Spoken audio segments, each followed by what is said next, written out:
여러분 안녕하세요. 책문화 방송 정윤희 TV 정윤희입니다. 오늘 2021년 5월 25일 화요일 저녁 8시 방송에서 우리 여러분들과 함께 우리 김민주 쌤의 신나는 경제학 수업 10강 시작하겠습니다. 제 옆에 우리 김민주 선생님 나와 계십니다. 선생님 안녕하세요. 네, 안녕하세요. 네. 반갑습니다. 네, 2주 동안 잘 지내셨죠? 네, 반갑습니다. 아니 2주가 정말 금방 가요. 네. 네. 요즘 비가 좀 많이 오기도 하고, 그렇죠. 네. 그러네요. 예. 네.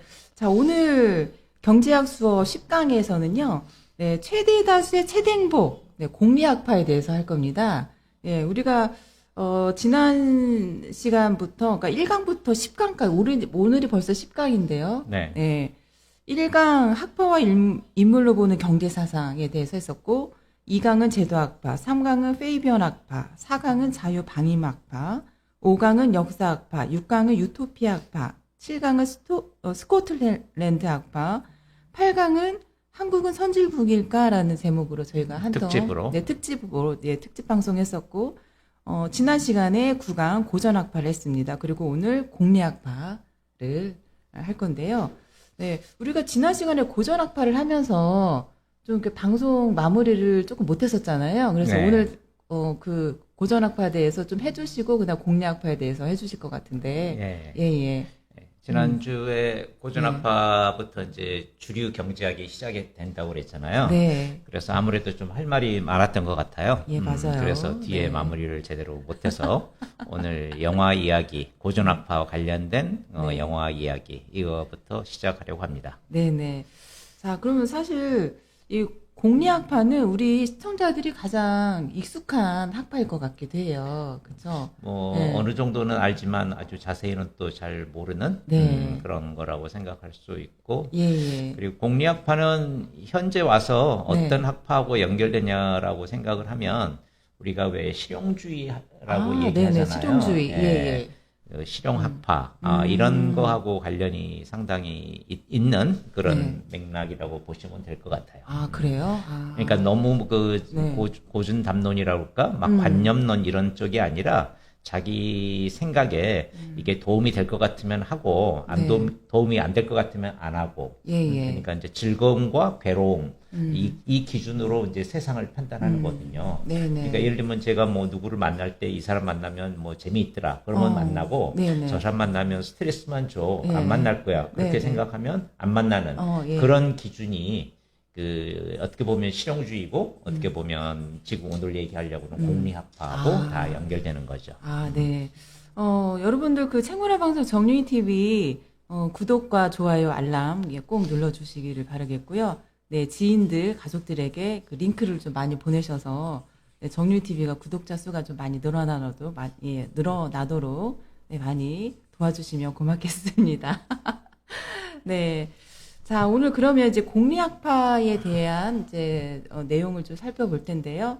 예, 제가 화면을 좀 띄워가지고 할까요, 선생님? 네.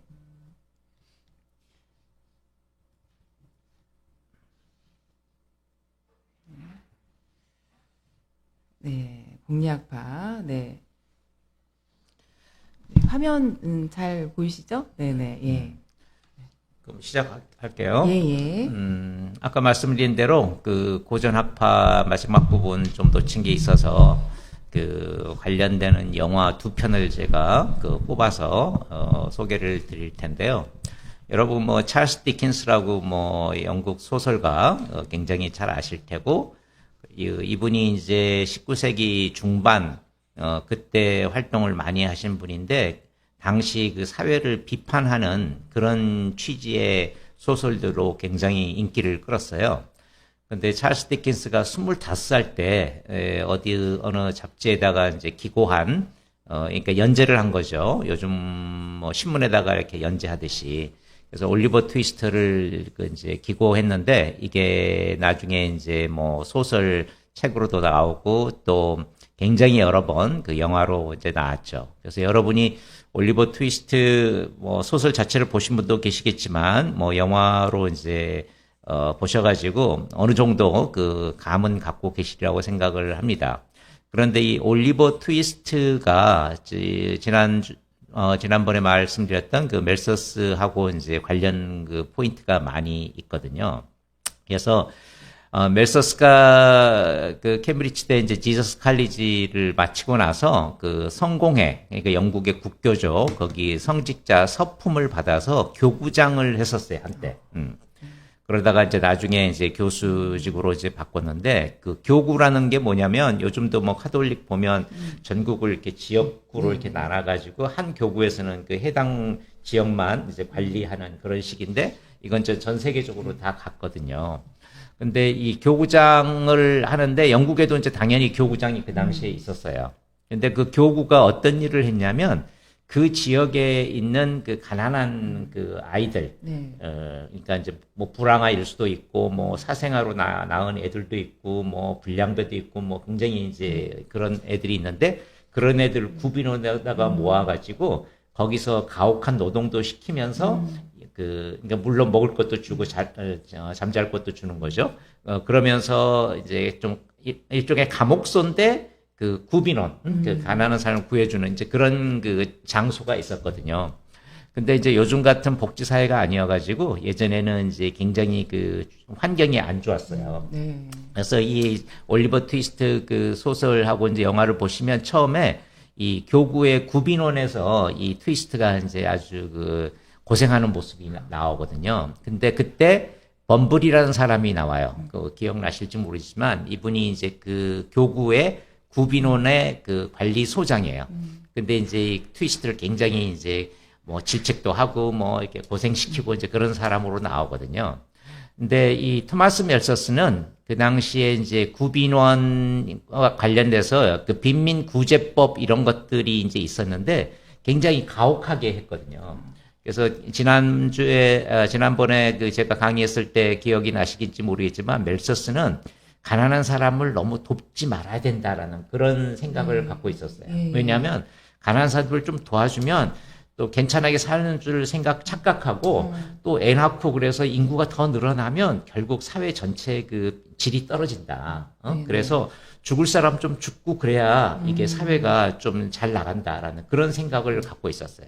그래서 이 구빈원에 대해서 굉장히 이제 그 보조를 많이 안 해주는 그런 정책을 지지를 했었거든요.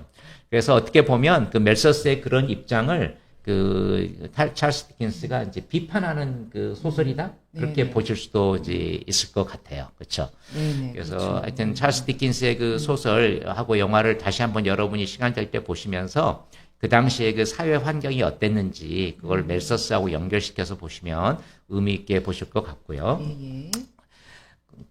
그래서 이제 멜서스는 방금 제가 약간 말씀드린 대로 대중의 빈곤은 신의 섭리라고 그랬어요. 그러니까 대중이 가난한 거는 어쩔 수 없다고 보는 거예요. 신이 다 알아서 이렇게 해주는 거니까 인간이 자꾸 거기에 개입하지 말라. 그래서 인간의 제도로는 빈민을 구제하는 게 불가능하고 이게 인구가 너무 많아지면 신이 징벌을 내리는데 징벌의 종류로는 이제 기아, 굶어 죽는 거죠. 그리고 요즘 같은 팬데믹, 전염병, 전쟁, 천재지변 이걸로 사람들을 적당히 죽여주기 때문에 이게 사회가 그래도 굴러가게 되는 것이다라는 그런 취지의 얘기를 했어요. 그러니까 교구장 출신 사람으로서는 굉장히 바람직하지 않은 말인데, 하여튼 이런 말을 했었고, 근데 여기에 또 이제 열광하는 그런 그룹들이 있게 마련이잖아요. 그래서 굉장히 멜서스가 자기가 그렇게 얘기해놓고서 지지자들이 그러니까 주로 이제 보수 계열인데, 그 집권층 포함해서 귀족들, 그런 사람들이 굉장히 그 멜서스를 좋아했거든요.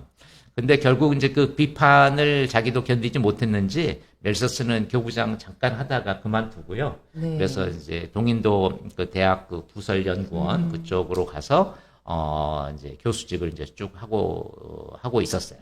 그래서 실제로 그 멜서스의 인구론을 보면 그 가운데 제가 이탈릭처로 써놓은 것이 이제 거기에 있는데 기근이라는 무서운 형태의 재난을 두려워한다면 우리는 자연을 위해 다른 형태의 파멸을 부지런히 준비해 두어야 된다고 했어요.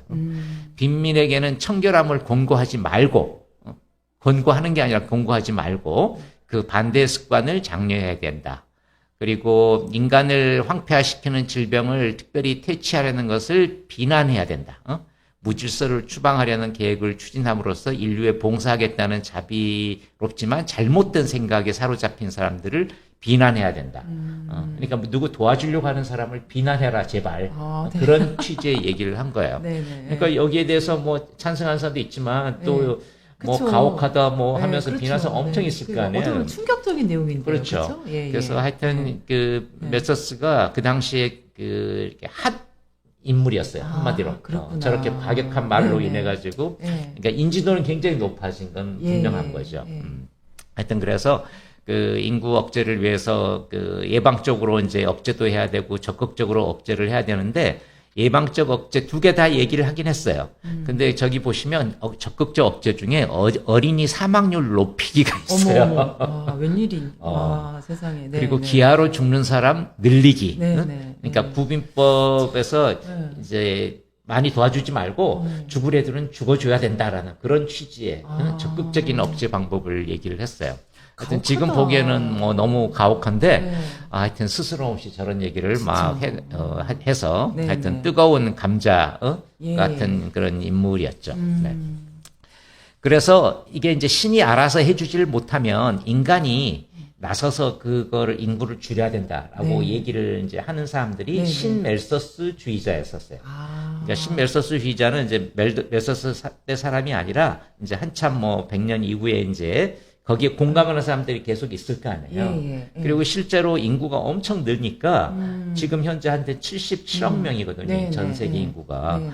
그래서 인구를 줄여야 된다. 적극적으로. 신이 해줄 줄 알았는데 신이 안 해준다. 그러니까 네. 인간의 기술들이 발달하고 곡물 생산도 계속 늘어나니까 인구는 계속 늘게 돼 있잖아요. 예, 예. 근데 이제 이거를 좀 인위적인 방법으로 줄여야 된다. 그래서 여러분 인페르노 영화 2016년에 나온 영화 보셨는지 모르겠지만 봤어요. 저는. 네. 네. 그 다빈치 코드 천사 악마 인페르노에서 이게 3부작이거든요. 네. 그래서 댄 브라운의 이제 소설인데 여기에 보면 이제 그 영화에 많이 나오진 않지만 억만장자로 유전공학자 버트랜드 조 브리스트라는 사람이 나타나 가지고 바이러스를 이제 전 세계에 퍼뜨리려고 이제 그 음모를 꾸미는 거잖아요. 그래서 거기에 이제 탐 행스는 이제 나와서 이제 그거를 막으려고 하는 거고, 그리고 또 거기에 이제 여자 의사 한 분이 나오죠. 근데 처음에는 톰 행스를 이제 도와주는 걸로 생각을 했는데 알고 보니까 그 조 브리스트가 먼저 죽거든요. 네, 네. 그래서 이제 그 사람의 애인이에요. 그래서 결국 이제 그 여자 인물이 그거를 이제 그 바이러스를 퍼뜨리려고 그렇죠. 막바지까지 이제 몸싸움도 하고 이제 그러다가 하여튼 결국 저지하는 이제 그런 걸로 돼 있죠. 그래서 요즘 뭐 바이러스 그 코로나 등등 해서 이게 뭐 계획적으로 한 거다 어쩐다 한때 음모론이 막 나오고 그랬는데 이거야말로 음모론으로 진짜 세상의 인구를 반으로 줄이려고 하는 이제 그런 그 소설 영화에서 재밌게 저도 봤고요. 그리고 제가 한 10년 전인가 그때 어떤 포럼에 갔는데 네. 그 포럼에서 어떤 분이 이제 발표를 하시는데 그 발표 보고 이제 정말 요즘 같은 이런 상황을 이제 생각하게 됐어요. 그때 그분이 뭐라고 그랬냐면 자기는 히틀러 같은 사람이 다시 나타나기를 바란대요. 아, 진짜요? 그러니까 이 신멜서스주의자 이제 인물이거든요. 네. 그래서 히틀러가 좋은 면, 나쁜 면 많이 있는데 그 결과적으로 도움 주는 것은 세계 인구를 엄청 줄여줬더라는 거예요. 네. 그렇기 때문에 네. 히틀러 같은 사람이 다시 나타나서 인구를 좀 줄여줘야 되겠다. 그러니까 이게 생태 이런 걸 이제 중시하는 분인데 어머. 굉장히 좀 극우적인 네. 그런 입장인데 저는 그때 그거 보고 되게 놀랐다니까요. 진짜. 근데 아마도 그렇게 생각하는 분들이 당연히 있을 거예요, 지금. 네, 그쵸. 다수는 네. 아니겠지만. 예. 그래서 하여튼 그런 것에 대해서 여러분 뭐 나름 판단을 하시겠지만 하여튼 영화 인페르노 그리고 멜서스가 벌써 그 200년 전에 네. 그런 말을 했다라는 거, 그거를 다시 한번 좀 기억을 하시면 좋을 것 같아요. 네. 한 2, 3년 있다가 인구가 이제 80억이 된다고 그래요. 아, 그래요. 네네. 근데 이렇게 늘어나게 된 거는 우리가 이제 기술 이런 것들이 발달하고 뭐 주거 환경도 이제 상대적으로 쾌적해졌고 식량 생산도 많이 이루어지면서 이제 이렇게 된 거거든요. 근데 이제 이것의 부작용이 이제 그 기후 재앙, 환경 이런 환경 문제로 문제. 자꾸 이렇게 네. 번져가지고 지금 하여튼 고심을 하고 있는데 하여튼 이것도 우리가 중지를 잘 모으고 또 적절한 기술을 가지고 또 커버를 해주면 좋겠는데 네. 만약에 이제 그게 불가능할 것 같다라는 네. 판단이 있으면 아까 말한 그런 분들이 언제 또 다시 나타날지 모르는 거죠. 그러네요. 네. 예, 예. 네. 그래서 제가 그동안에 이제 스코틀랜드 학파 얘기하고 이제 고전학파 이제 그동안 얘기를 했는데요. 알고 보면 우리가 학파 이제 해가지고 여러 가지 종류를 얘기하지만 사실 거기에 주요 인물들을 보면 서로 다 얽혀 있어요. 진짜 그러네. 제가 이걸 이제 네. 여러분한테 지금 처음 보여드리는 거예요. 와, 전 네네. 세계적으로 진짜 월드 이런 프리미엄이다. 그림을 처음 봐요, 정말. 네. 그래서 네. 저번에 스코틀랜드 학파 얘기할 때 이제 데이비드 휴마하고 애덤 네. 스미스가 12살 차이긴 하지만 굉장히 친했다 이런 얘기를 네. 했잖아요. 네, 네. 그래서 그 두 사람이 이제 스코틀랜드 학파의 주요 인물이고 그리고 이제 애덤 스미스의 책을 데이비드 리카도가 바스라는 그 온천 휴양 도시에 가서 우연히 봤다고 그랬잖아요. 네, 네. 예, 예. 그래서 이제 책으로 영향을 받았고 그리고 이제 멜서스하고 서로 이제 뭐 신문에다 컬럼 쓰고 그러면서 이제 교제를 하고 그래서 굉장히 친했다고 그랬잖아요. 네. 그리고 리카도가 먼저 죽으면서 자기 재산의 3분의 1을 멜서스한테 줬다고 그랬고 이제 그 두 사람이 고전학파인데 서로 이제 긴밀하고요. 그리고 여기에 이제 또 하나의 인물이 있는데 그 제임스 밀이라고 있어요. 네, 제임스 네, 밀을 이제 제임스 오늘 밀. 제가 그러니까 고전학파 얘기도 하면서 오늘 공리주의 그러니까 철학적 급진파의 이제 다른 이름인데 그 두 학파하고 다 연결돼 있는 그 인물이에요. 그러니까 이분이 굉장히 적극적으로 사신 분이고 네. 그리고 사람들 만나는 걸 좋아하고 이렇게 그룹 만드는 걸 좋아했어요. 아, 그래요? 뭐 요즘 이렇게 조직 만드는 거 좋아하는 네네. 사람들 있잖아요. 그쵸, 우리 예. 주위에도 보면 이제 바로 그런 인물인데 그 제임스 밀 때문에 이 멜서스하고 리카도하고 엮어가지고 한 30명의 정치 경제학 클럽이라는 걸 이제 만들었고요. 네네.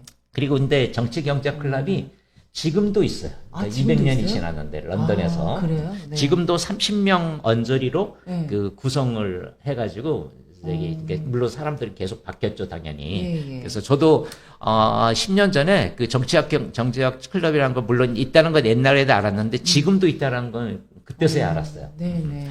그래서 하여튼 여러분도 지금 만드는 그런 모임들이 진짜 100년, 200년 갈 수도 있거든요. 그러게요. 그쵸. 예. 하여튼 그런 관점에서 제임스 밀이 굉장히 중요한 역할을 했고요. 그리고 제임스 밀이 또 역할을 한 게 이 공리주의 학파의 그 모임을 만들었어요.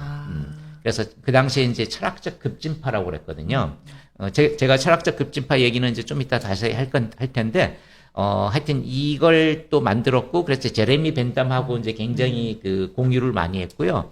더욱더 중요한 건 이 제임스 밀의 아들인 존 스튜어트 밀로 하여금 이 공리주의 학파를 계속 이어나가게끔 했어요. 네네. 근데 그 당시에 존 스튜어트 밀은 나이가 20살 뭐 연저리밖에 안 됐거든요. 와, 네. 그래서 하여튼 존 스튜어트 밀이 공리주의에 대한 책도 나중에 쓰게 되고 하여튼 혁혁한 공을 세우게 됐죠. 그래서 보면 이제 신고전학파는 이제 제가 이 다음번에 얘기를 드릴 텐데 거기에 이제 그 윌리엄 제본스, 프랜시스 에즈워스, 뭐 엘프레드 마샬 이렇게 보면 네. 서로 뭐 조카, 뭐 제자 그리고 옆집에 사는 이웃도 있어요.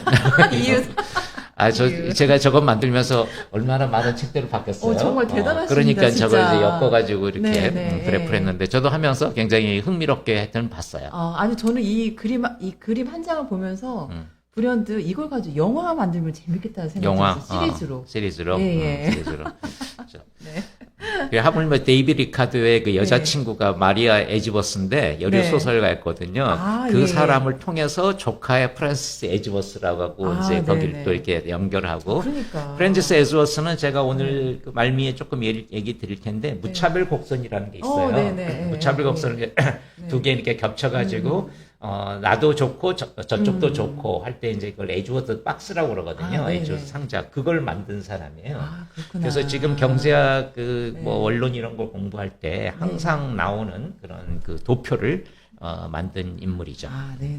하여튼 이렇게 여러분도 그러니까 무슨 작업을 하실 때 어떤 것의 역사 이런 걸 보시면서 그냥 뭐 어떤 인물이 옛날에 어땠고 뭐 그렇게만 보지 마시고 서로 그 뒷 배경에서 네. 어떻게 지적으로 영향을 줘서 네네. 그게 흘러 내려갔는지 그런 거 따져보시면 뭐 재미있을 거예요. 네네. 아주 흥미로운 그림입니다. 네. 네네. 예, 그다음에요? 넘길까요? 예, 예.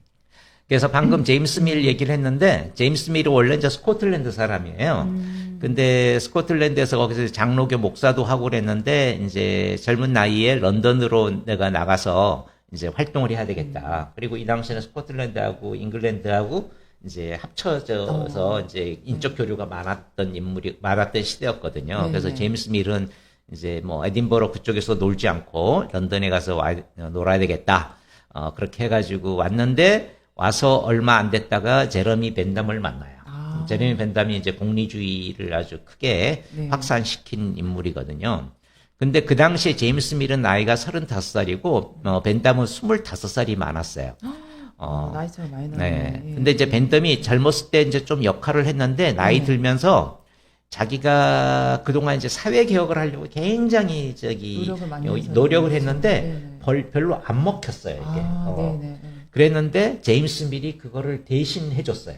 그렇군요. 그러니까 네. 자문관 역할도 하고, 홍보 담당자 역할도 한 거예요. 예. 그래서 존 스튜어트 밀이, 벤덤이 굉장히 우울하던 때에 제임스 밀을 만나가지고 다시 이제 좀 힘이 났어요. 왜 그렇잖아요. 왜 그동안 자기 열심히 하려고 했는데 막혀가지고 안 되는데 어느 똘똘한 사람이 나타나가 젊은이가 나타나서 자기 하고자 하는 얘기를 대신 막 해주고 신문에다 기고도 해주고 막 그러면 되게 힘이 나잖아요. 그렇죠. 그럼 동지가 생긴 거네요. 동지가 생긴 거예요. 그러니까 뭐 제자라고 해도 좋고. 더구나 이제 제임스 밀의 또 아들이 또 아주 똑똑한 그 아들이 이제 그런 역할을 또 해주게 그러거든요. 그래서 하여튼 1923년에 철학적 급진파를 이제 주도를 하면서 모임을 만들고, 또 중요한 거는 제가 그 전에 학파 만들 때 꼭 필요한 요소 중에 하나가 그런 잡지가 있어야 된다고 했잖아요. 맞아요. 잡지. 네, 잡지 있죠. 저 출판선을 내고 있죠. 네네. 그래서 웨스트민스터 리뷰라는 잡지를 1824년에 만들었어요. 이 제임스 밀이. 제임스 밀이. 네. 그래가지고 이 잡지가 90년간 지속이 됐어요. 와, 1차 세계대전 이제 터졌던 1914년까지. 그래서 저게 일종의 기관지 역할을 했어요. 그 공리주의 학파를 이렇게 확장시키는데. 그래서 제임스 밀도 기고를 했고, 존 스튜어트 밀도 이제 여기다가 계속 기고를 하면서 이 자기의 그 사상을 이제 전파를 하게 된 거죠. 그렇군요. 그래서 잡지가 정말로 중요해요. 맞아요. 왜냐면 제가 출판전을 하면서 2017년부터 책문화 생태론이라는 그 담론을 시작했잖아요. 근데 지금은 책문화라는 키워드도 굉장히 확산이 많이 됐고, 책문화 생태계라는 담론도 굉장히 많이 확산이 됐습니다. 그러다 보니까 이 매체가 매우 중요한 것 같아요. 그리고 꾸준히 계속 이어나가면. 그래서 그 웨스트민스터 리뷰는 이제 개간지 3개월에 한 번씩 이제 내는 그 잡지인데, 하여튼 한 잡지가 90년 지속된다는 건 결코 쉬운 일이 아니잖아요. 출판전은 지금 34주년. 34주년. 밖에 안 됐는데. 한 3분의 1 지금 가셨는데. 그러게요. 90년 가세요, 앞으로. 알겠습니다. 100년 바라보는 잡지. 100년. 그래서 하여튼 그 제임스 밀이 이쪽 그 고전학파하고도 연결하면서 정치경제학 클럽을 만들었고, 그리고 이쪽 공리주의 학파 그쪽하고 연결하면서 그 철학적 급진파도 만들고, 잡지를 계속 발간을 했다. 그렇군요. 같은 그런 얘기 하고 싶고요. 그래서 저쪽 그 고전학파의 정치경제학 클럽 쪽은 거기는 이런 잡지를 내지는 않았지만, 이제 한 달에 한 번씩 거기 만나거든요. 그러면 그 회의록을 남겨가지고, 회의록이 200년이 됐어요. 회의록이. 진짜 대단하다. 하여튼 뭐가 됐든, 거기서 나왔던 얘기, 주장하고 하는 메시지, 이런 것들을 계속 축적해서 다른 사람들한테 알리는 그런 그 노력이 정말 중요하다. 왜냐하면, 그렇게 안 하면 이게 어떤 학파의 그 메시지가 이렇게 확산이 안 되는 거잖아요. 하여튼 그런 요즘은 이제 뭐 유튜브 이렇게 이런 것들도 있고 막 그랬지만 옛날에는 그런 기술들이 없었으니까 특히 이런 종이를 이용한 그런 홍보가 굉장히 중요했던 시절이 있죠. 저 사진이 저 표지 사진이 있잖아요. 저 책 표지가 지금 웨스트민스터 리뷰인가요? 아니, 저거는 이제 정치경제학 개요라는 책을 제임스 밀이 냈는데 이제 그 책의 표지예요. 책 표지군요. 초기. 그렇군요. 넘길까요? 그래서 1821년에 이제 고전학파의 정치경제학 클럽이라는 걸 만들었는데, 하여튼 2주 전에 제가 이제 고전학파 얘기 드릴 때, 투크라는 그 인물이 이제 자유무역을 강조를 했어요. 네네. 이제 이분이 러시아하고 영국하고 이제 물품을 이제 교역하는 그런 그 상인이었거든요. 근데 이제 지적인 능력도 뛰어나고 그래서 이제 정부에다가 로비를 해서 이제 자유무역이 확산이 되도록 굉장히 로비를 했는데 저 사람 혼자만으로는 안 되니까 이제 데이비드 리카도하고 이 제임스 밀 등등 해가지고 이제 30명 정도의 그룹을 만든 거예요. 그래서 저기 써놨지만 제임스 밀의 주도로 토마스 투크, 데이비드 리카도, 멜서스, 로버트 토렌스가 이 정치 경제학 클럽을 이제 만들어서 했는데 여기는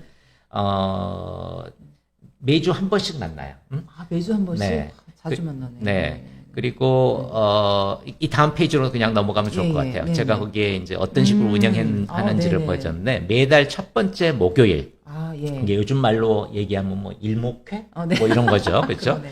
저녁 7시 30분에 만나요. 아, 네. 장소는 때에 따라 달라요. 아, 예. 장소는 그 회원이 그당 초기 회원이 29명이었는데 그 회원의 집에서 만나기도 하고 레스토랑에서 만나기도 하고 그 호텔에서도 네. 만나기도 하고 그랬는데 그 데이비 리카도 그 당시 이제 부자였거든요. 그래서 맞아요. 리카도 부자였죠. 집에서도 네. 이제 자주 만나기도 했어요. 그래서 이제 누가 이걸 자기가 발제를 하고 싶잖아요. 네, 네. 그러면 이제 거기 회장한테 모임 2주일 전까지 이제 그 얘기를 해요. 나는 뭐에 대해서 얘기하고 싶다. 네, 네. 주로 정치, 경제 현안을 갖고 해요. 아, 이제 현안에 학문적인 대해서. 얘기를 하는 게 아니라. 네네. 그러니까 예를 들면 그 당시에 뭐 그러니까 이제 나폴레옹 그걸로 인해서 그 대륙 봉쇄령이 내렸다. 근데 그걸로 인해서 곡물법이 지금 뭐 있어가지고 그것 때문에 이제 뭐 지금 곡물 가격이 높은데 이것이 곡물 가격이 계속 높으면 어떤 문제가 생기는지. 네네. 이제 예를 들면 그런 거에서 내가 발제하고 싶다. 그러면 그 회장한테 얘기해서 이제 허가를 받아요. 예, 예. 그러면 이제 사람들이 이렇게 모였잖아요. 29명이. 그러면 이제 그 발제하는 사람이 나와가지고 20분간 발표를 해요. 아, 20분간. 시간을 정해놨어. 20분만 딱. 아, 그렇구나. 핵심만 얘기하도록. 네. 안 하면 좋다. 이렇게 막 길게 해서 이렇게 뭐 해지니까. 네네. 그리고 나서 네. 이제 그 좌중에 앉은 사람들이 이제 질문을 해요. 아, 예. 그럼 이제 질의응답을 하는 거죠. 그러면서 이제 시간을 한 40분 정도로 이제 그러니까 한 1시간 정도로 딱 마무리를 하고 그 다음에 이제 식사를 하면서 이제 여러 가지 그 담론을 하는 걸로. 네네. 우리나라도 요즘 그런 거 많이 하잖아요. 그렇죠. 예, 예. 근데 우리나라는 이제 좀 발제하는 사람이 좀 길게 하는 경향이 있는데 맞아요. 여기는 핵심만 얘기하도록 20분을 딱 고정을 해놨어요. 좋다. 네. 근데 지금 제가 지금 200년 그 모임이 됐다고 그랬잖아요. 네. 이제 지금도 20분으로 하고 있는지 그건 제가 확인을 못 했는데 네. 아마 영국 사람들은 전통을 중시하기 때문에 그렇게 할 것 같아요. 지금도. 그렇죠. 네, 지금도 그렇게 할 것 같습니다. 네. 그래서 아니 아까 네, 페이지 네, 거기로 네. 가면요. 네. 그래서 하여튼 제안자가 하여튼 25분 안에 그 자기 의견을 개진을 해서 모두 다 토의 시간까지 합쳐서 1시간 안에 하는 거고요. 그리고 이제 그 나중에 이제 그 200년 역사가 되면서 이제 멤버들이 계속 바뀌었을 거 아니에요. 네. 그래서 이때가 잠깐 이제 말씀드린 이제 윌리엄 제본스 이게 신고전학파의 이제 초창기 멤버거든요. 그리고 이제 베어링이라고 이제 영국 그 은행이 있는데 그 거기 존 스튜어트님이 월터 바조턴 이코노미스트 초기 편집장이에요. 아, 예, 예. 그리고 존 팔모하고 글래드스톤은 이제 영국 수상이었죠. 예, 하여튼 이런 예. 멤버들이 다 여기 그러니까 유명해지기 전에 네. 이 정치 경제학 클럽의 멤버였다. 그걸 그렇구나. 말씀드리고 싶고. 네네. 그래서 이제 공리학파로 본격적으로 이제 넘어가면은요, 그 철학적 급진파를 영어로 이제 philosophical radicals라고 얘기를 해요. 근데 왜 급진파라는 표현을 썼을까? 그게 이제 좀 궁금하잖아요. 그렇죠. 네네.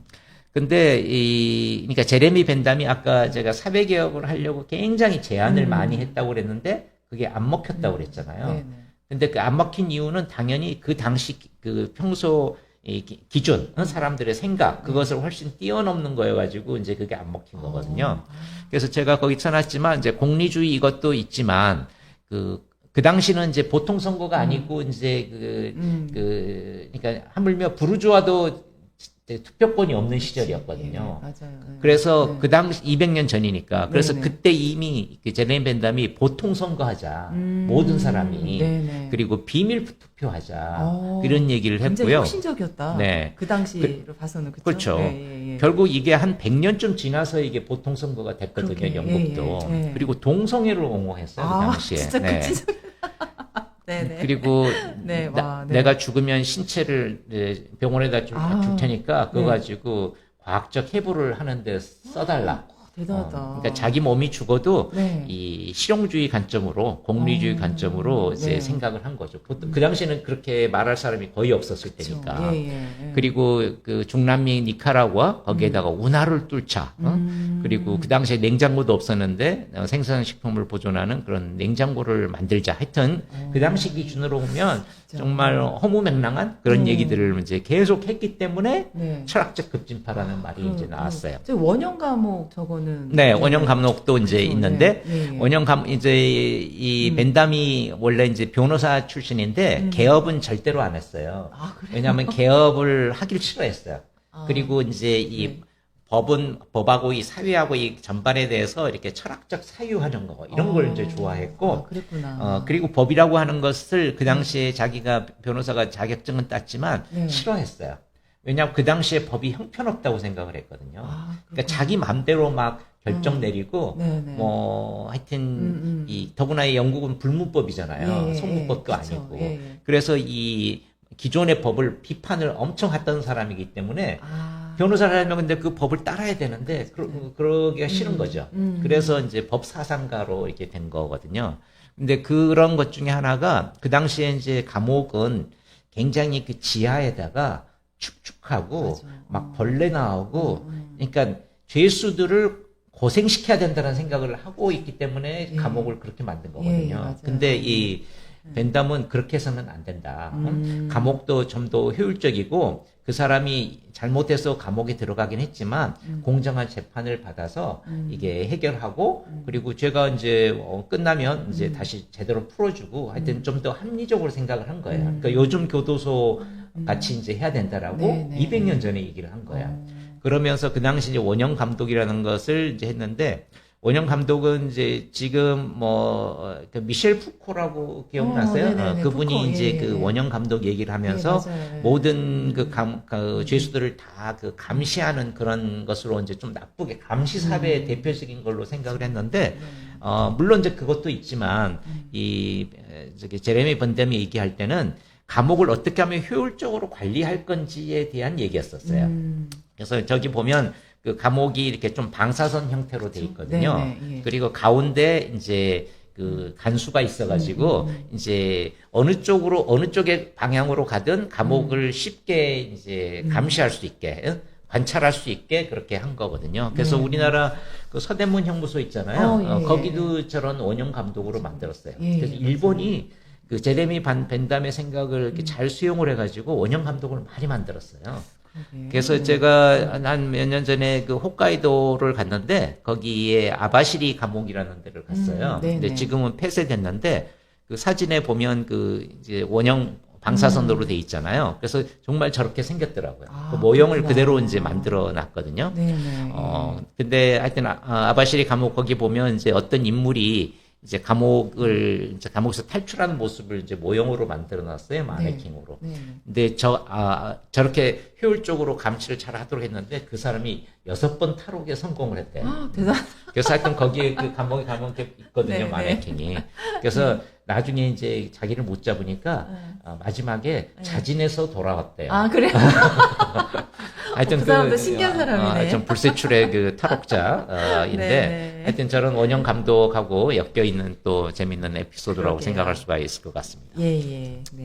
그다음 볼까요? 그래서 제레미 벤담은 아까 제가 이제 자기가 죽고 나서 그 자기 몸을 그 해부하라고 이제 기증한다고 그랬잖아요. 그래서 이제 런던에 보면 UCL이라는 학교가 있어요. 유니버시티 칼리지 런던. 이 학교에다가 이제 기증을 해서 거기에 이제 만들어 놨어요. 마네킹 같이.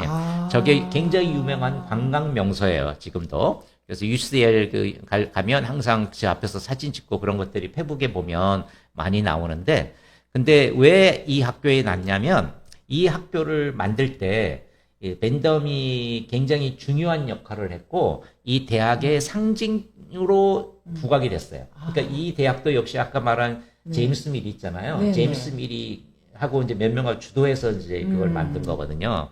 그래서 하여튼 이 학교의 상징적인 인물이 이제 제레미 벤담이었고 그래서 자기 몸을 저렇게 마네킹으로 이제 저기다 만들어 이제 놓은 거거든요. 네네. 그래서 우리가 뭐 영국의 대학 그러면 이제 캠브리지 옥스퍼드 대학 얘기하고 그러는데 그 대학은 당시에 그 성공의 신자가 아니면 교수도 못 되고 학생도 못 됐거든요. 네네. 근데 이제 제레미 벤담은 이제 그런 주의자는 아니었거든요. 그래서 종교와 관련 없이 다 대학에 들어올 수 있게 처음으로 만든 학교가 UCL이에요. 아, 그렇구나. 네네. 그래서 제가 전번에 페이비안 학파 얘기하면서 이제 런던 정경대학 얘기를 예, 했잖아요. 예, 런던 네. 정경대학은 네. 이 UCL보다 좀 더 나중에 만들어진 런던 대학 중에 하나예요. 아, 그래요? 네. UCL이 먼저 UCL이 그러니까 만들어졌구나. 네네. 훨씬 더 원조죠, 한마디로 얘기하면. 네네. 그래서 하여튼 UCL, 제레미 벤담, 뭐 시신 뭐 기증 이런 거하고 다 연결돼 있는 거고 하여튼 코로나 풀리면 여러분 런던 가면 UCL 대학에 가서 저 제레미 벤담 벤담을 앞에서 한번 사진을 보여야 한번 되는데. 찍어서 페북에다 올려놓고 여기 또 유튜브 예, 예. 그 정윤이 TV 거기다가 또 올리고 그쵸, 댓글 좀 그렇게 남겨주세요. 해주시면 좋을 것 같아요. 그러고 보면 제러미 벤담은 불멸의 꿈을 좀 꾸지 않았을까? 그쵸? 그쵸. 지금 결국 네. 200년 지나도 뭐 많은 맞아. 사람들이 기억하고 있으니까 그러게. 그 됐고요. 그분의 네. 그 대표적인 책이 이 책이에요. 아, 네, 오늘 가져오셨죠? 네, 오늘 네네. 그 남산도 남산도관에서 빌려가지고 빌린 책. 갖고 왔는데 네. 남산도서관 아니었으면 저는 큰일 날 뻔했어요. 그러니까 자주 그, 가시잖아요. 남산도 네, 서관. 경제 사상사 이 강의를 아마 못했을 정도로. 왜냐하면 온갖 그 고전 관련되는 책들 네. 다 보고 그래서 그 도덕과 입법의 원칙에 대한 소론이에요. 이거 근데 소론 이 두꺼운 게 서론이야. 소론책 치고 이렇게 두꺼워요. 그리고 그 밴덤은 네. 글을 좀 잘 못 썼던 것 같아요. 아, 왜 어떤 점에서 느끼셨어요? 그러니까 재미도 없고 아, 제가 네네. 이 책을 독파하려고 네. 무지 애를 썼는데 결국 못했어요. 근데 이게 지금 번역한 책이잖아요. 그러니까 번역하는 네네. 게 그래서 번역한 혹시- 분이 정말 고생하셨을 것 같아요. 아, 그렇구나. 그래서 이 밴덤이 네. 실질적으로 그러니까 공리주의자 중에 존 스타트 밀은 많이 알려졌는데 예, 맞아요. 이 네. 제레미 밴덤 상대적으로 덜 알려졌거든요. 그쵸. 예, 예. 근데 이분이 그러니까 오히려 뭐 판옵티크나 원형 감독 그런 정도로 주로 알려져 있고 이쪽은 덜 알려졌어요. 근데 그 이유가 글이 좀 난삽해 한마디로. 아, 그렇구나. 그래서 아까 네. 난삽하니까 이게 정부의 막 개혁 입법 얘기해도 이게 잘 안 통하고 어. 제임스 밀 나서서 이제 그걸 대신 홍보해주고 그런 정리해서 거거든요. 딱 알려주고 제임스 밀이. 네. 네. 그래서 하여튼 여러분이 만약에 글을 잘 못 쓰시면 뭐 말을 잘 하시든 하여튼 훌륭한 제자 네. 그 홍보 담당자를 고르시든 그렇게 해야 될 것 같아요. 아, 네, 좋은 방법입니다. 네, 여러분이 진짜. 글을 잘 쓰는지 못 쓰는지는 자신들이 판단하실 것 같고. 네. 아니, 하여튼 자기 역량이 뭐가 부족하다 그러면 네. 그거를 이렇게 커버해주는 예. 다른 방법들을 찾으셔야 근데 된다는 우리 거죠. 김민주 선생님은 글도 잘 쓰시고 말씀도 잘 하시고 네. 번역도 잘 하시고. 그거에 대해서는 뭐 코멘트는 안 하겠습니다. 예, 예.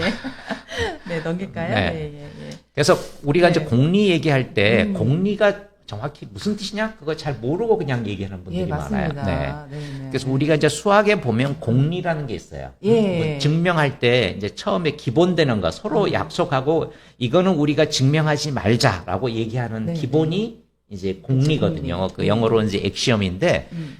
근데 그거는 그거하고 지금 오늘 우리가 말하는 공리하고는 이게 한자가 달라요. 아, 네, 한자가. 네. 예.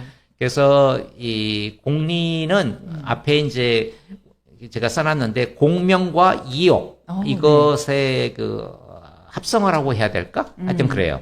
그러니까 공명이라는 건 이제 자기 이름을 뭐 이렇게 알리고 자기한테 도움이 되는지 안 되는지 이렇게 네. 따지는 그런 거하고 관련되는 거잖아요. 이욕도 이제 당연히 그런 거고. 네. 그래서 제가 아까 공리주의를 다른 말로 얘기하면 즐거움과 괴로움의 학파다. 그렇게 이제 제가 잠깐 지나가면서 얘기를 했는데 그 얘기예요. 그러니까 자기한테 좋은 거는 하고 싫은 거는 안 하고 이제 어떻게 보면 굉장히 이기주의적인 그런 그 그러게요. 발상이잖아요. 예, 예. 근데 사실은 공리주의가 그러니까 그게 그걸로 그치면 지금 사람들한테 이렇게 인기를 많이 못 얻죠. 네. 그래서 제가 저 아래 써놨지만 공리주의라는 것은 쾌락주의 플러스 최대 다수, 최대 행복이에요. 어. 그러니까 쾌락주의는 이제 그야말로 이제 자기 관점에서 하는 거잖아요. 아까 그 즐거움과 괴로움 원칙에 따라서 판단하는 거니까.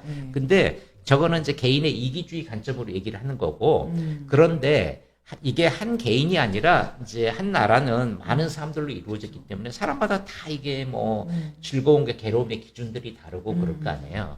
그래서 가장 많은 사람들이 가장 행복하다고 느끼는 그런 방법으로 정책을 써야 이게 진짜 공리주의예요. 그러니까. 아, 그렇구나. 그러니까 네. 최대 다수 최대 행복은 한 개인의 이기심만 얘기하는 게 아니에요. 네, 네. 모든 것을 아울러서 예. 그러니까 평균 관점에서 보는 거예요. 그러니까 어떻게 보면 굉장히 민주주의적이죠. 어떻게 그러게요. 보면. 네, 네. 그러네요. 그러니까 이건 다시 말해서 한 개인의 쾌락주의를 부정하지 않으면서 사회가 어떻게 되면 더 행복해질 수 있을지 그걸 고민하는 철학이다. 그렇게 생각하시면 될 것 같아요. 네, 네. 예.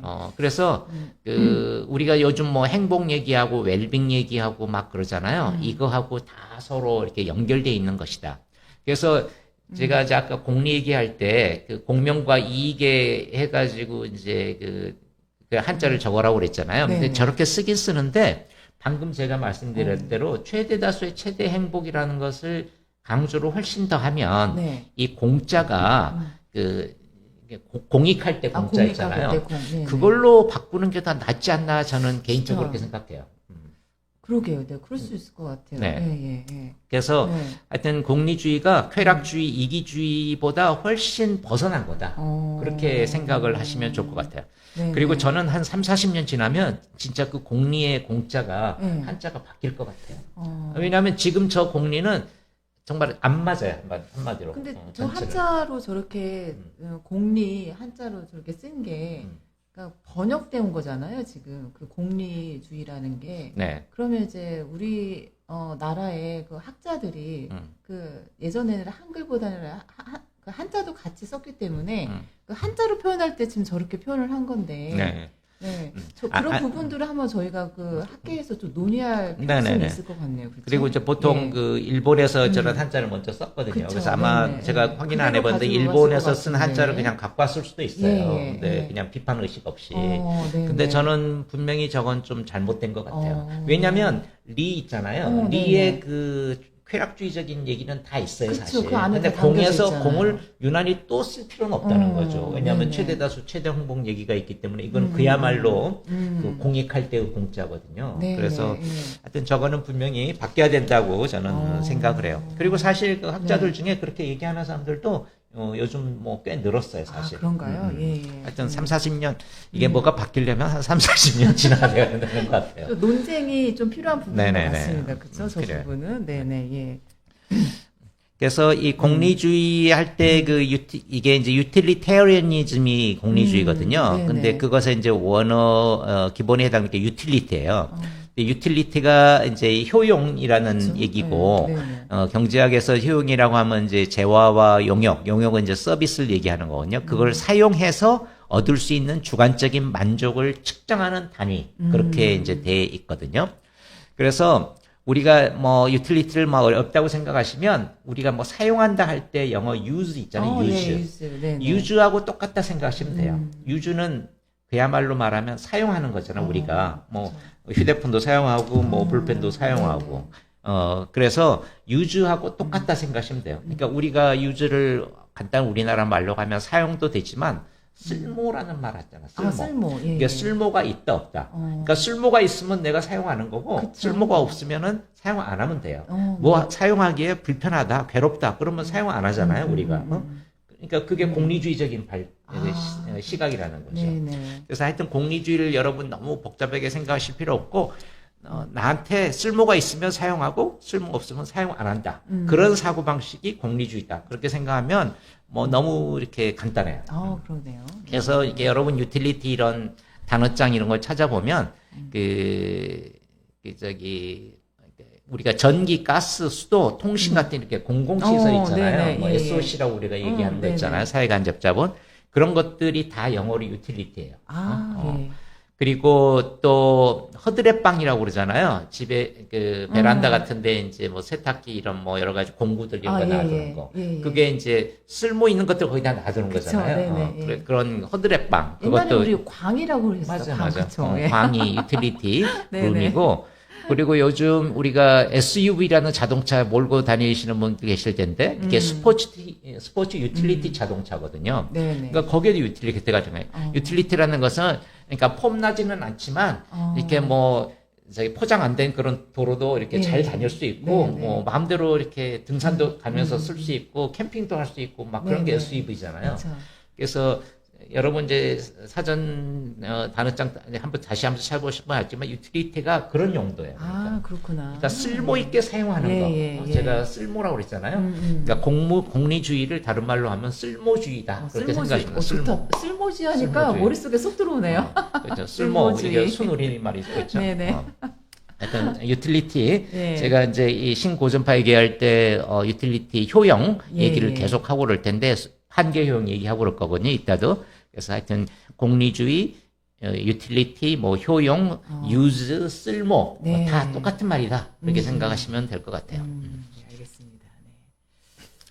그래서 이제 애덤 스미스 얘기가 잠깐 나오는데 여러분이 뭐 경제학을 뭐 이렇게 제대로 안 배우셨어도 뭐 중고등학교 때 아담 스미스의 역설, 뭐 물과 다이아몬드의 역설 이런 얘기 많이 들으셨을 거예요. 그러니까 물은 안 마시면 죽으니까 정말로 쓸모가 많은데 왜 물의 가격은 이렇게 싸고 그리고 다이아몬드는 뭐 돈이 없어서 물론 못 사는 분도 있긴 있지만 저것의 가치를 진짜 모르는 남자분들 예를 들면 남자분들 많잖아요. 네네. 근데 저거는 왜 별로 쓸모도 없는데 왜 이렇게 가격이 비싼 거지? 예. 그냥 탄소 덩어리인데 뭐 그렇게 생각하는 분들이 있잖아요. 그래서 이게 일종의 역설이잖아요. 네네. 쓸모가 있으면 가격이 높아야 되고 쓸모가 없으면 가격이 아주 바닥이어야 되는데 네. 저건 거꾸로가 되니까.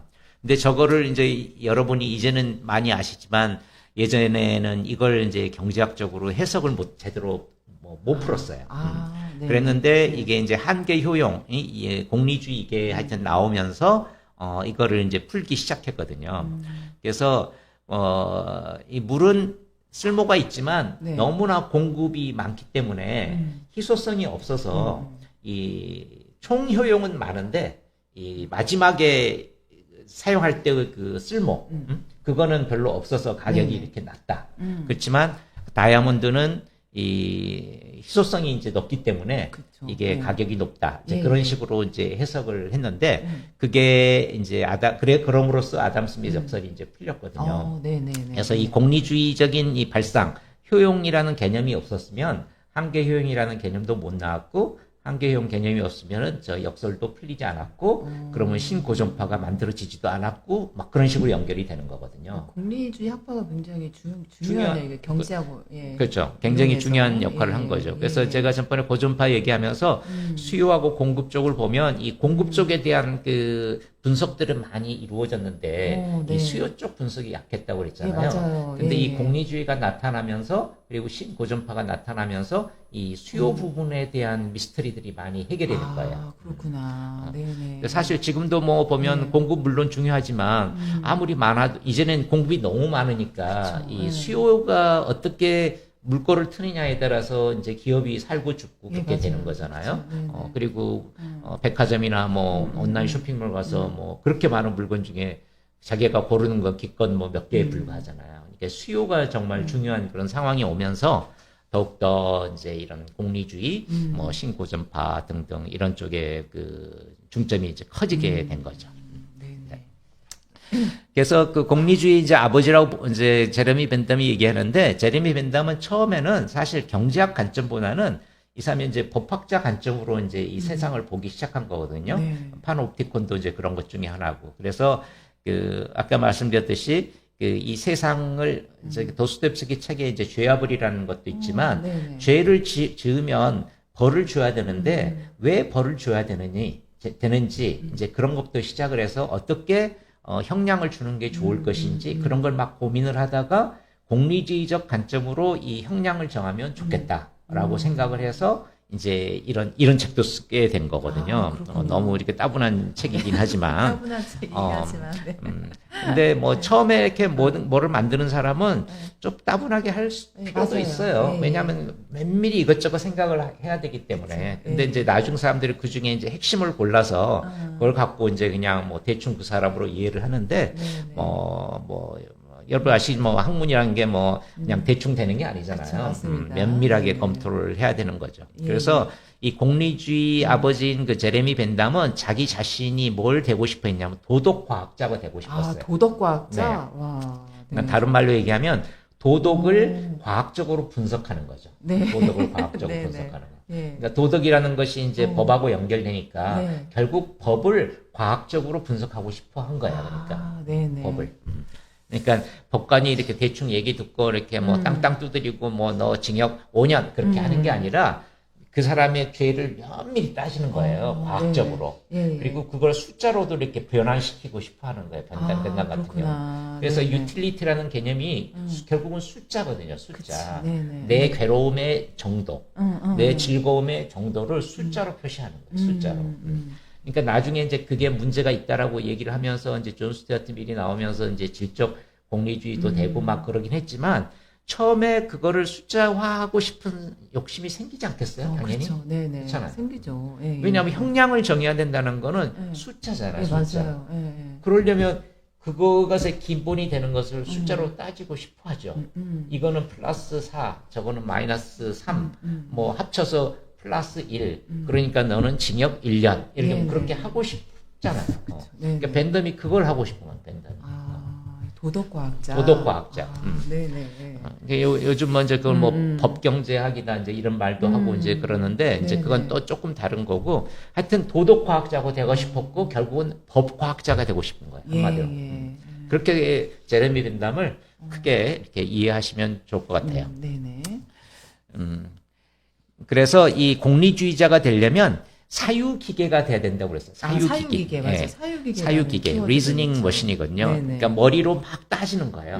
이거는 이렇고 저거는 뭐 5점, 이거는 2점, 3점 막 그래가지고 합산을 하니까는 어떻게 되고 평균 내니까 어떻고 그러니까 형량 내리려면 이렇게 해야 되고 막 그렇게 리즈닝을 해야 되는 거죠. 네네. 모든 것들 논리적으로. 하여튼 그게 밴덤의 그 생각이었고 그거를 그래서 행복 계산법이라고 그랬어요. 네, 행복계산. 캘큘러스가 그 우리나라 말로 하면 미분이에요, 미분. 미분. 그리고 계산한다거나 네, 뭐 미분한다 할 그쵸. 때 이제 예, 예, 캘큘러스는 예. 말을 쓰거든요. 네네, 예. 그래서 근데 하여튼 이 공리주의자는 말은 그 소설에서 나온 거예요. 근데 생각 밖으로 어떤 말에 이렇게 어원을 찾잖아요. 소설에서 많이 나와요. 소설. 그래요? 네. 그래서 그 골트라는 사람이 있는데 네. 그 스코틀랜드 목사 이름이거든요. 그래서 하여튼 그 스코틀랜드 목사가 교구민한테 아까 페리시라고 했잖아요. 교구. 네네. 교구민한테 이제 뭐라고 경고를 했냐면 복음을 버리고 공리주의자가 되지 말라고 경고를 한 거예요. 네. 그 목사가. 네. 그러니까 공리주의자를 나쁘게 본 거죠. 그러니까. 근데 밴덤은 거꾸로 그걸 하고 싶은 거예요. 그래서 하여튼 세상 사람들한테 잘 안 먹히고 이제 네. 그런 그 과정을 거쳤던 거거든요. 예. 그래서 저거는 지금 제가 그 소설을 보지는 못했는데 그 교구 연대기라는 그 소설이 있어요. 우리나라에도 번역됐는지 모르겠네요. 글쎄, 소설이. 번역됐을 것도 같고, 네네. 하여튼 저 책을 한번 보시면, 그 공리주의자라는 말, 그게 하여튼 키워드가 나온다. 나오는군요. 네네네. 네네. 예. 하여튼, 밴덤의 행복계산법, 이게 이제 공리주의자는 사유기계다라고 얘기하는 것에 이제 이유가 되는 그런 거다 보시면 되겠고요. 네네. 네, 그 다음. 근데 사실 이 공리주의는 그 쾌락주의에서 이제 어원을 찾는 거거든요. 근데 쾌락주의는 사실 뭐 중국의 묵자나 하물며 부처 같은 분도 이제 쾌락주의에 대해서 얘기를 한 거고 쾌락주의라는 것을 여러분이 좀 이상하게 생각하시는데 저기서 쾌락이란 것은 뭐 이렇게 뭐 마약을 먹고 쾌락을 하고 뭐 성적으로 쾌락하고 그것만이 아니에요 사실은 네네. 그냥 예를 들면 한라산을 바라보면서 멋진 카페에서 내가 커피를 마실 때의 행복 그런 것도 쾌락이에요 사실은. 네네. 그러니까 뭐 우리가 말하는 그런 뭐 정열적인 쾌락만이 절대로 아니고 이런 그 평안한 마음 있잖아요. 그게 다 쾌락이에요. 그래서 그 소크라테스의 이제 후계자 중에 우리가 뭐 플라톤, 아리스토텔레스만 얘기를 하지만 사실은 그 소소크라테스 학파라는 게 있어요. 근데 거기에 이제 키레네 학파, 키니코스 학파, 메갈 학파가 있는데 그 중에 키레네 학파하고 이제 좀 시간이 있어 에피크로스 학파라는 게 있는데 저게 이제 쾌락주의를 예. 그 다루는 분야거든요. 키레네 학파는 이제 좀 더 적극적인 정열적인 그런 쾌락 얘기를 이제 했지만 에피크로스에서 와서는 훨씬 더 정적인 거. 아까 커피 마시면서 한라산 바라볼 때의 즐거움. 예를 들면 그런 것까지도 이제 얘기를 한 거예요. 네네. 그래서 마음이 평정한 상태 있잖아요.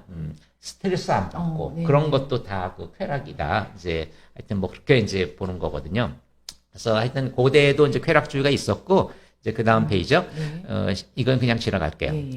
그 하여튼 그런 식으로 해가지고 이제 이제 공리주의의 이제 어원이 그 쾌락주의에서 나왔다. 그 얘기를 강조하고 싶고요. 근데 이 벤덤은 양적 쾌락주의라고 그러거든요. 아, 양적 네네. 공리주의. 네. 숫자로 자꾸 숫자로 계산하고 하니까. 싶게 한다고 예, 그랬잖아요. 예, 예.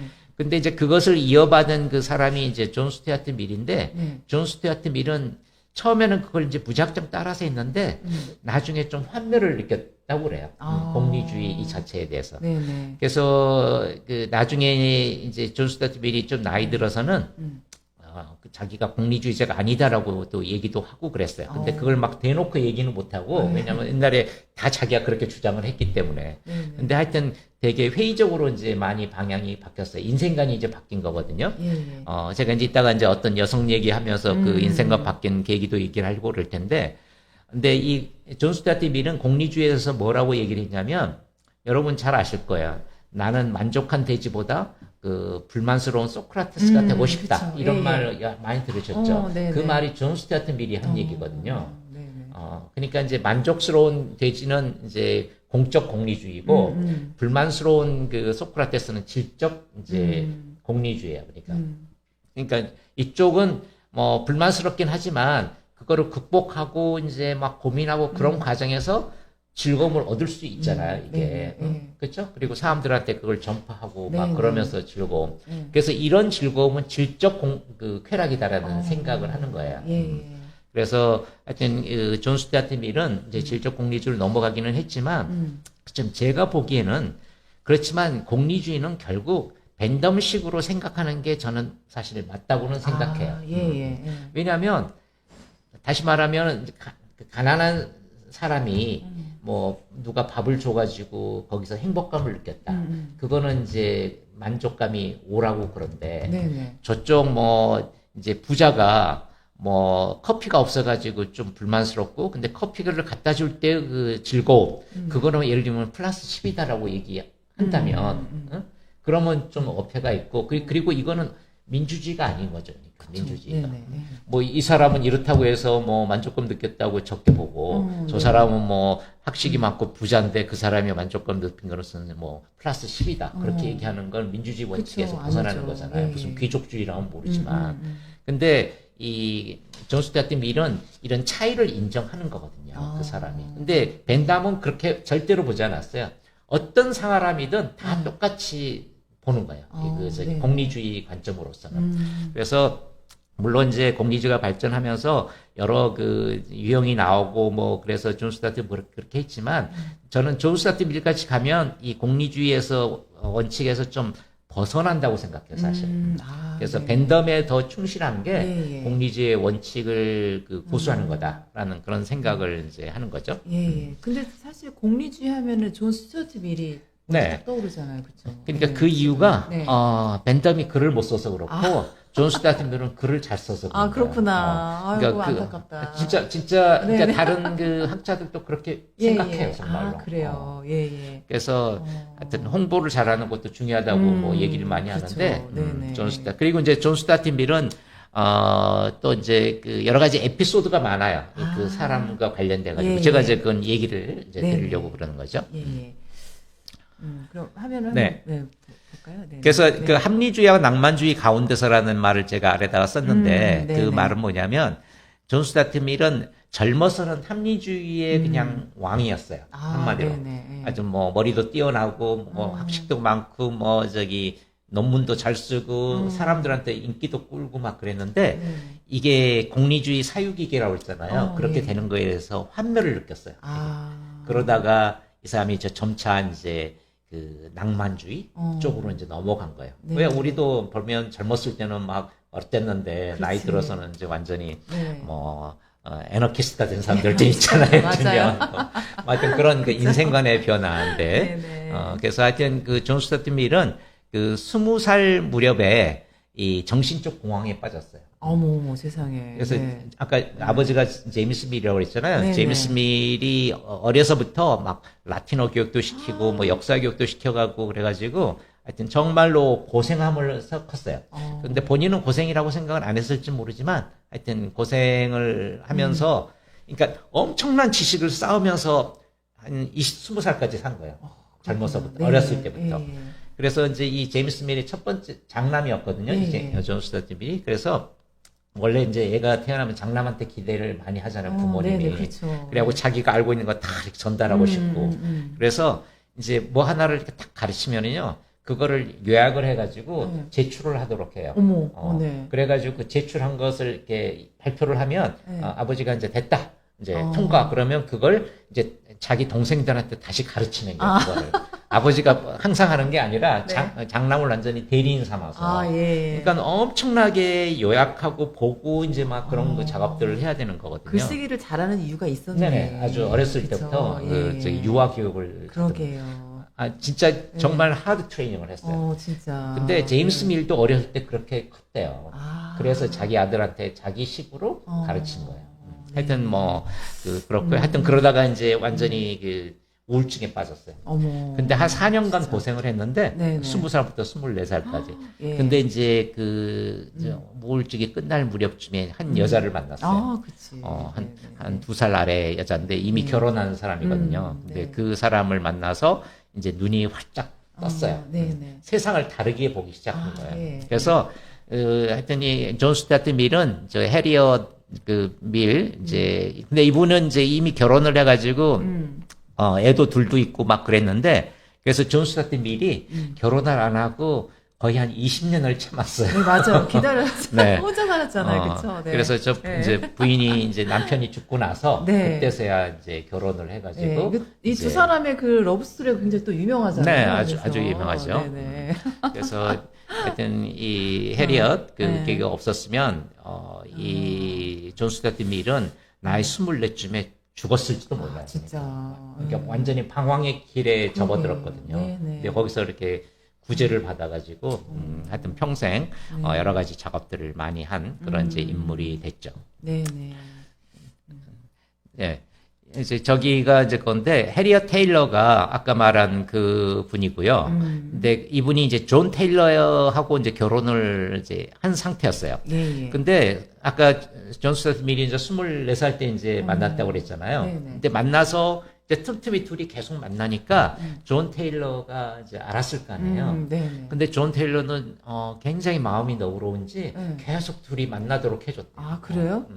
그래서 막 공인된 하여튼 커플이라고 그러나? 하여튼 그렇게 됐고요. 네. 그래서 다행히도 존 테일러가 먼저 죽는 바람에 하여튼 두 사람이 이제 결혼을 해가지고 돼 있고 그리고 여러분이 이제 이런 존 스튜어트 밀 이런 그 사진들 보면 저 아래 헬렌 테일러라고 이제 써놓은 거 있잖아요. 네네. 저 사진을 많이 보실 텐데 예, 맞아요. 저 사진 그 많이 옆에 봤어요. 옆에 분이 그 존 스튜어트 밀의 부인인 걸로 생각을 하는데 그게 아니고요.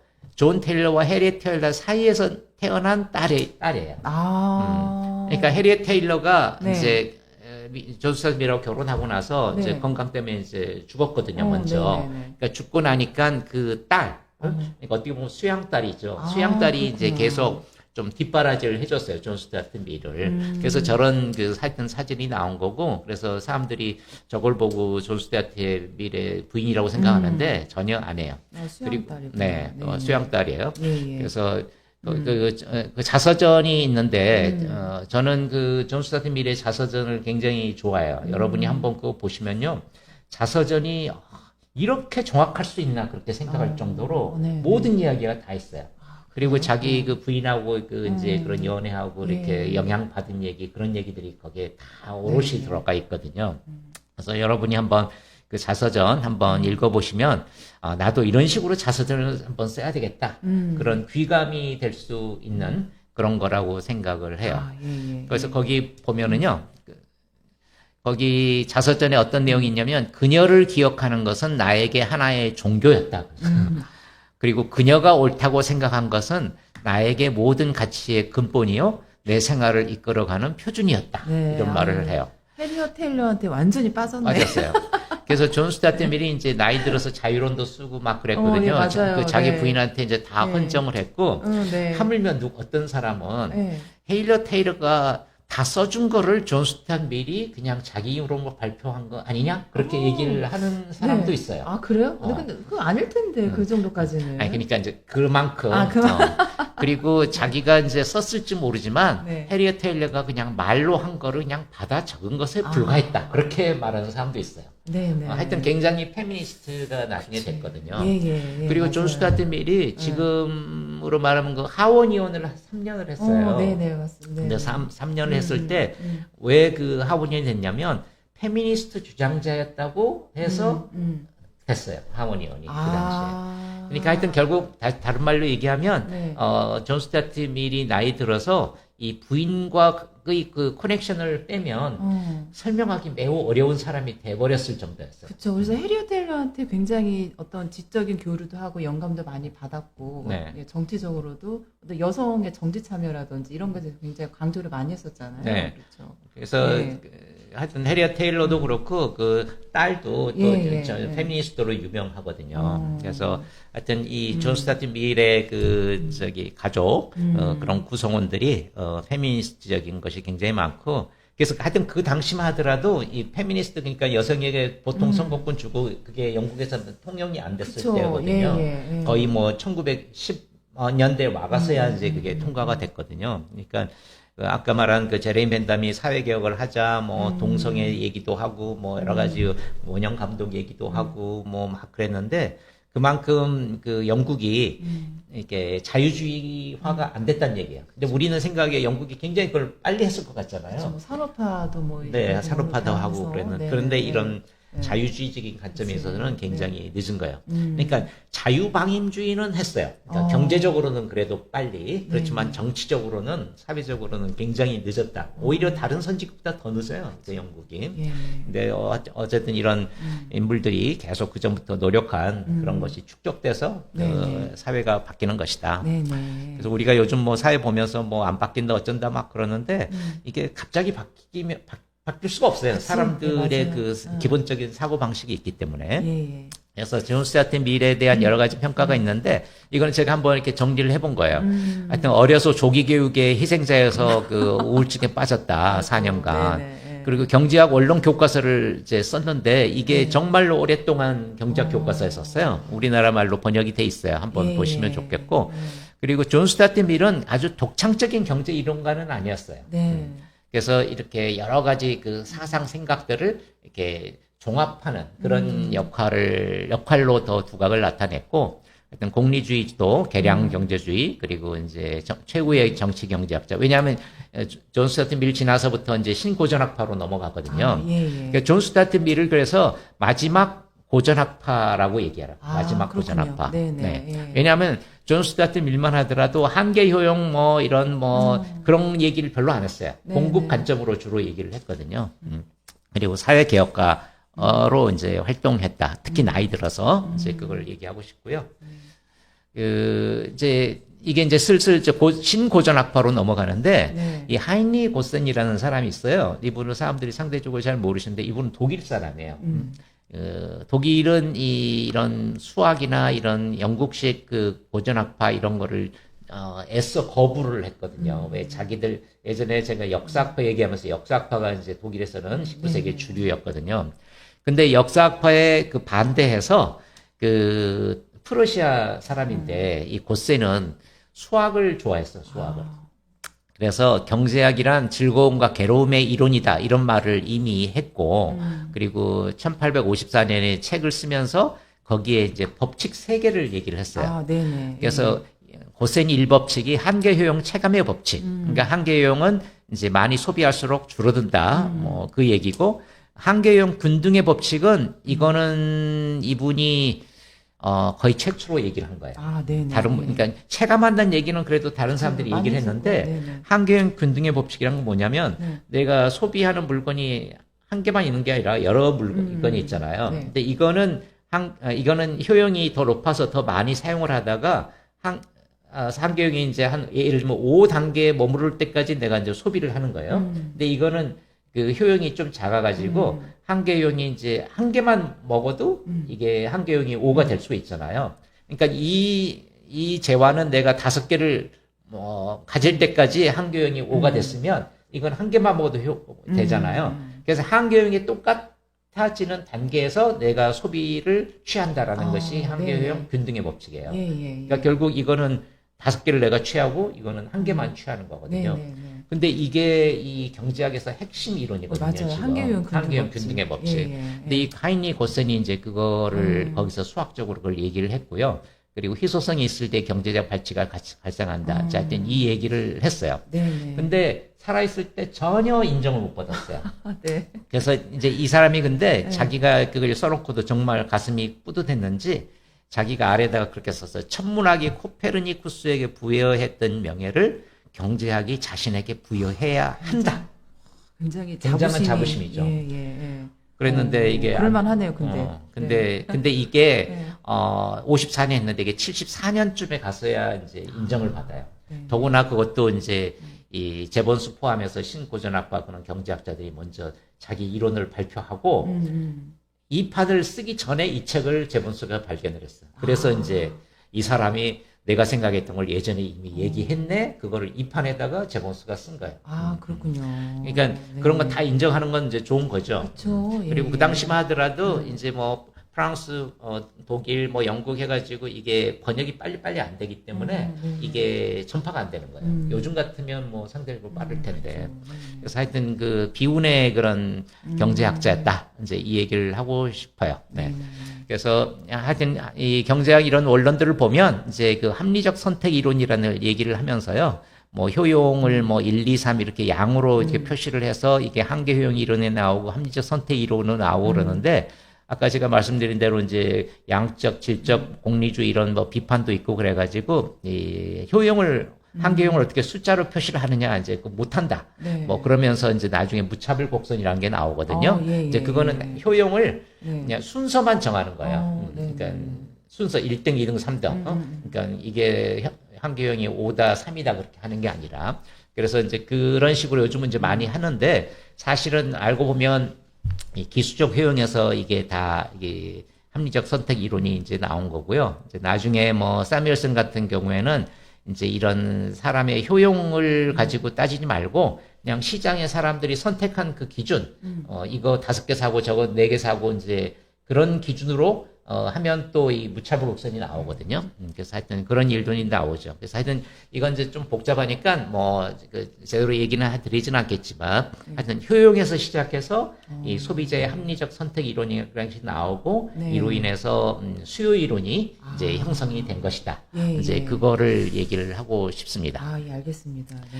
이제 거의 다 끝나가는데요. 네, 이거는 이제 뭐 수학으로 간단히 수학. 얘기를 해놓은 건데, 네. 근데 여러분이 수학을 네. 뭐 싫어하고 뭐 그런 분들이 많다고 이제 이렇게 뭐 당연히 아는데 수학은 한마디로 얘기하면 하나의 언어예요. 그렇죠? 언어인데 논리성이 좀 많은 언어다. 그렇죠. 예, 그렇게 예. 생각하시는 거예요. 그러니까 여러분이 수학을 뭐 싫어하고 그렇다면 나는 이 수학이라는 언어를 싫어하는 거야. 그렇게 생각하시면 돼요. 그렇죠. 네, 네. 근데 이제 네. 근데 이 수학이 아니면 이 과학이라는 것이 만들어질 수 없는 거고요. 그러니까 뭐 많은 사람들이 다 이걸 할 필요가 없지만 하여튼 수학으로 인해서 지금 우리가 이게 훨씬 더 좋은 환경에서 살고 있는 것이다. 그렇게 네. 생각하시면 될 것 같고요. 그래서 중국이 왜 산수는 잘하고 공학은 뭐 어느 정도 했지만 이 수학을 제대로 이렇게 못했기 때문에 결국 자본주의에서 밀렸던 거거든요. 예, 예. 근데 서양은 그거를 뛰어넘은 예, 거고. 예, 예. 그러니까 요즘 뭐 저기 뭐 백신 만들고 뭐 이런 것도 사실은 뭐 이런 과학이 아니었으면 이게 안 되는 거거든요. 그러니까 예를 들면 백신이 없었다고 생각해 보세요. 그러면 지금 우리나라처럼 그냥 경제를 죽이면서까지 사람 못 만나게 하고 그렇게 하면서 한 4년이 가서 이게 이제 해소가 되는 거거든요. 근데 네, 백신이 네. 생겼기 때문에 네. 지금 뭐 미국은 뭐 그렇게 확진자 수가 많았음에도 불구하고 기술로 이걸 커버해서 이제 뭐 마스크 벗고 다니고 그러잖아요. 그러니까 기술이라는 거, 과학이라는 거, 수학이라는 것은 그래서 중요한 거거든요. 이게 보통 때는 잘 몰라요. 그렇지만 아주 중요한 상황에서는 아 이게 정말 중요한 거구나. 과학이 중요한 것은 이제 뼈저리게 느끼는 거거든요. 그러니까 점프를 할 수 있다는 거예요. 점프를. 그래서 이런 제가 숫자 얘기하고 그러는데 하여튼 경제학 이제 초기에 이런 얘기들이 다 나오거든요. 뭐 사람의 효용함수가 어떻고 뭐 소득 예산 조건이 어때서 뭐 저걸 뭐 라그랑주 함수를 넣어서 뭐 이렇게 쭉쭉쭉 해가지고 미분하면 뭐가 나오고 이래서 그래프로 보면 뭐 가격선이 나오고 뭐 절벽선 기울기가 나오고 등등등 이렇게 가는 거예요. 이 다음 페이지 한번 보시면 이거는 이제 그러니까 대수로 보는 거고요. 그렇죠? 그 다음 페이지는 이제 기하로 보는 거죠. 기하. 이게 이제 소비자의 무차별 곡선. 무차별 곡선 나오는 거죠. 하여튼 저런 식으로 하여튼 나오는 거고요. 그래서 저기 수학을 만약에 못 하신다 그렇게 생각을 하시면 저는 데카르트 얘기를 하고 싶어요. 데카르트가 이제 그 프랑스의 뭐 18세기 그때 이제 수학자잖아요. 수학자면서 철학자고 그러는데 그 데카르트가 수학을 아주 잘했던 건 아니에요, 사실은. 그런데 이 세상을 보면서 이제 수학적인 사고 방식을 이제 개념을 끄집어냈는데 여러분이 해석 기하학이란 말을 들어보신 적이 있는지 모르겠어요. 기하학은 기하학이에요. 저런 그 그래프 나오는 그런 것처럼 기하학인데 이 사람이 해석 기하학을 어떻게 만들어냈냐면 이 사람이 젊었을 때 좀 몸이 아파가지고 침대에 많이 누워 있었대요. 근데 침대에 누워 있으면 천장이 보일 거 아니에요. 근데 천장이 네모잖아요. 그리고 이제 모서리가 있으면 그 모서리가 있는데 이제 이게 네모인데 파리가 여기에 앉아 있다가 날아가지고 일로 갔대요. 근데 우리는 아 여기 있다가 절로 가는 거구나. 나한테 올지도 모르겠네. 이제 뭐 쏠지도 모르겠네. 그러면 이렇게 채야지 막 그런 생각을 하잖아요. 감각적으로. 근데 데카르트는 그렇게 생각을 안 하고 아 2-3에서 4-7로 갔네? 그렇게 본 거예요. 무슨 말, 모서리를 원점으로 생각하는 거예요, 제로. 그래가지고 자기가 이렇게 격자를 만든 거예요, 이렇게. 장방형으로. 그래서 2-3에 있다가 4-7로 갔네? 그러니까 이 공간에다가 숫자를 배정하는 거잖아요. 그래서 해석 기하학이에요. 무슨 말인지 아시죠? 그러니까 다시 말하면 대수하고 기하를 합친 게 해석 기하학이에요. 그렇잖아요. 공간인데 이건 기하죠. 근데 숫자 2-3, 4-7을 대수를 집어넣은 거예요. 지금 우리 말하는 이런 거하고 똑같은 거잖아요. 천재들이나 가능한 일이지. 아니 얼마든지 여러분도 천장을 열심히 보고 계셔보세요. 저도 오늘부터 침대 누워서 천장 보면서 그 곡선을 좀 그려봐야 되겠네요. 그러니까 이건 2차원에서 만든 거고 이제 여러분 3차원이나 요즘 메타버스 있잖아요. 메타버스. 가상 이쪽으로 들어가서 뭔가 하나 찾아보세요. 그러면 또 위대한 수학자로 여러분이 살받고 말지 모르겠습니다. 처음에는 재밌었는데 갈수록 부담감이 퍽퍽. 나도 뭔가 해야 될 것 같고. 해야 되는데. 나도 해야 될 것 같고. 자, 오늘 여기까지 우리 공리학파에 대해서 우리 김민주 선생님과 함께 수업을 들어봤습니다. 여러분들 이제 듣다 보니까 읽고 싶은 책도 읽고 싶은 영화도 있고 또 풀고 싶은 수학도 있고 그러네요. 우리가 다음 시간에는 또 어떤 학파를 공부하죠? 지금 이제 주류경제학 연속으로 얘기하고 있잖아요. 그래서 스코틀랜드 학파 얘기하고 이제 고전 학파 얘기했고 그것에 이제 약간 별개로 공리학파 얘기했는데 사실 공리학파가 스코틀랜드 학파 경험론하고 이렇게 연결되는 거고요. 그래서 이제 이 다음 시간에 신고전학파 얘기를 할 건데, 신고전학파가 이 고전학파하고 공리학파를 합친 거예요. 그러니까. 그렇군요. 그리고 이 신고전학파가 지금의 경제학 이론의 그야말로 출발이에요. 그리고 여기서부터 이제 수학이 본격적으로 나오기 시작하는 거거든요. 그렇다고 제가 뭐 여기 강의할 때 수학 얘기를 뭐 얘기하진 않을 건데 하여튼 신고전학파가 지금 경제학의 진짜 출발점이다. 그렇군요. 그거라고 생각을 하시면 될 것 같고 그래서 신고전학파를 어느 정도 여러분이 이해하는 게 굉장히 중요하다. 놓치지 마라. 이 얘기를 하고 싶어요. 꼭 보셔라. 그죠.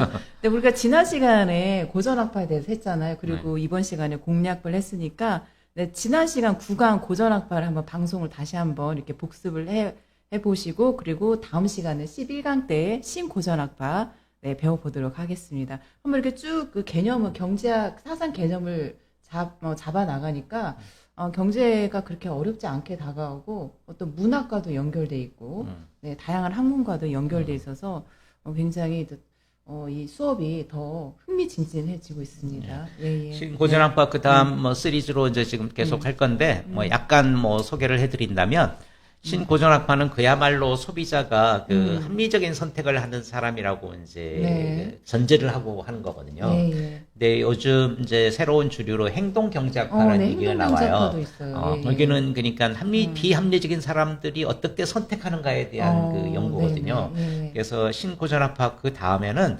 그러니까 비합리적인 사람들의 선택을 다루는 행동경제학파. 네네. 그거에 대해서 일단 얘기를 드릴 거고요. 아, 이거는 예. 상대적으로 굉장히 최근 얘기예요. 최근 이론들이 많이 발달했거든요. 네네. 그리고 지나면서 이제 그 케인스 학파 네네. 이런 얘기도 하고 예. 또 요즘 그 통화량이 많이 들어가서 이제 물가 막 오른다고 네네. 그러잖아요. 네. 그래서 이런 인플레 이런 것들도 다루는 그 통화학파라는 게 있어요. 통화학파. 시카고 학파의 이제 예. 초기 형태인데 그 통화학파 얘기를 하면서 요즘 뭐 물가가 어떻게 될 건지 뭐 금리가 올라갈 건지 뭐 그런 여러 가지 있잖아요. 그런 얘기로 이제 점차 넘어가도록 할게요. 예, 알겠습니다. 자, 오늘 그러면 민주쌤의 신나는 경제학 수업 식당, 네, 공리학파에 대해서 저희가 배워봤습니다. 우리 다음 시간에 뵙도록 하겠습니다. 선생님, 다음 주에 또 뵐게요. 네. 다다음 주에 뵐게요. 네네. 네, 감사합니다.